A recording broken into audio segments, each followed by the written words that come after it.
Certaines personnes disent que l'immigration de masse aux États-Unis peut aider à réduire la pauvreté dans le monde. Est-ce que c'est vrai? Eh bien non. Je vais vous montrer pourquoi. Ce bonbon représente le million d'immigrants légaux que les États-Unis ont accueillis chaque année en moyenne depuis 1990. Voyons qui dans le monde mérite notre compassion humanitaire. La Banque mondiale a un critère d'extrême pauvreté dans le monde. Il faut gagner moins de 2 dollars par jour. Combien de gens gagnent moins de 2 dollars par jour? Commençons par l'Afrique.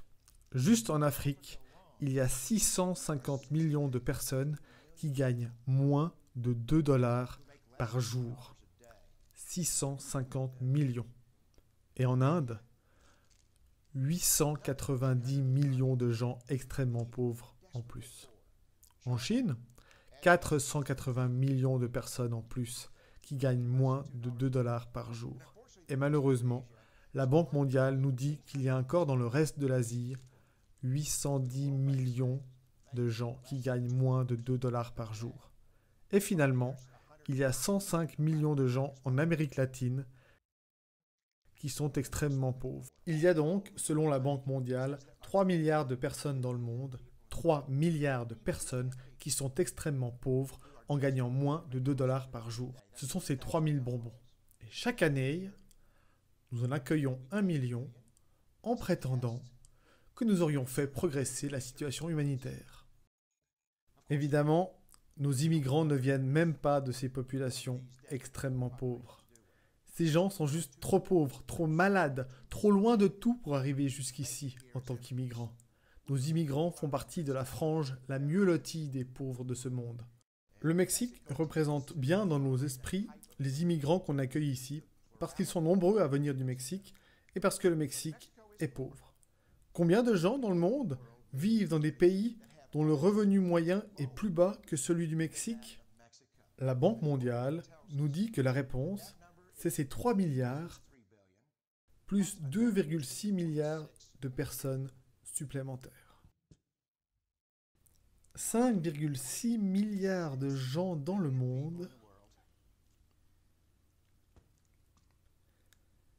vivent dans des pays dont le revenu moyen est inférieur à celui du Mexique. Ça fait 5600 bonbons. Et que nous racontent nos dirigeants? Ils nous racontent que quand nous accueillons ce million d'immigrants, nous luttons d'une manière ou d'une autre contre la pauvreté dans le monde.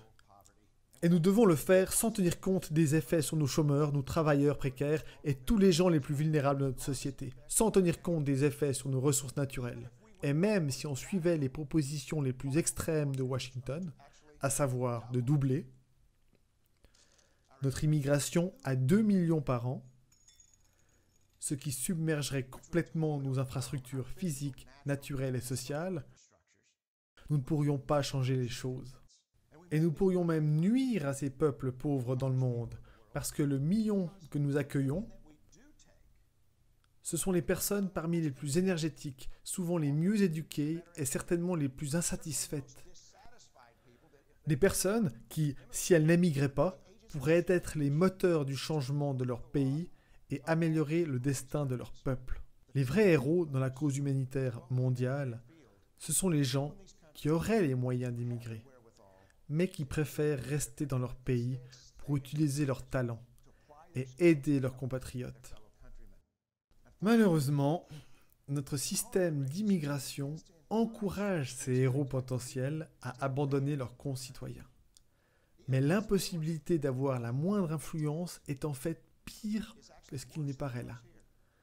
Parce que l'année passée, lorsqu'on a accueilli 1 million d'immigrants, ces pays ont généré, natalité moins mortalité, 80 millions de personnes pauvres en plus.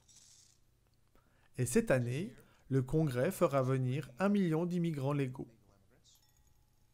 Et cette année, selon les Nations Unies, ces pays devraient gagner encore 80 millions de personnes supplémentaires. Et l'année prochaine, vous pouvez être certain que le Congrès, à moins que les électeurs ne l'en empêchent, fera venir un autre million d'immigrants.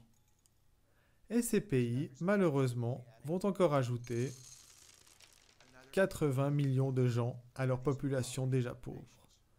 Nous pouvons en accueillir 5 millions par année, mais on n'enrayera pas ce qui se passe dans ces pays. Pas même en 100 ans. Voyez, l'immigration ne pourra jamais être un moyen efficace de s'attaquer à la souffrance des gens dans ce monde. Ils doivent être aidés là où ils vivent. 99,9% de ces gens ne pourront jamais être en mesure d'émigrer dans un pays riche. Ce n'est pas possible. Ils doivent s'épanouir là où ils ont leurs racines. La seule place où 99,9% de ces gens peuvent être aidés est là où ils vivent. Aidons-les là-bas.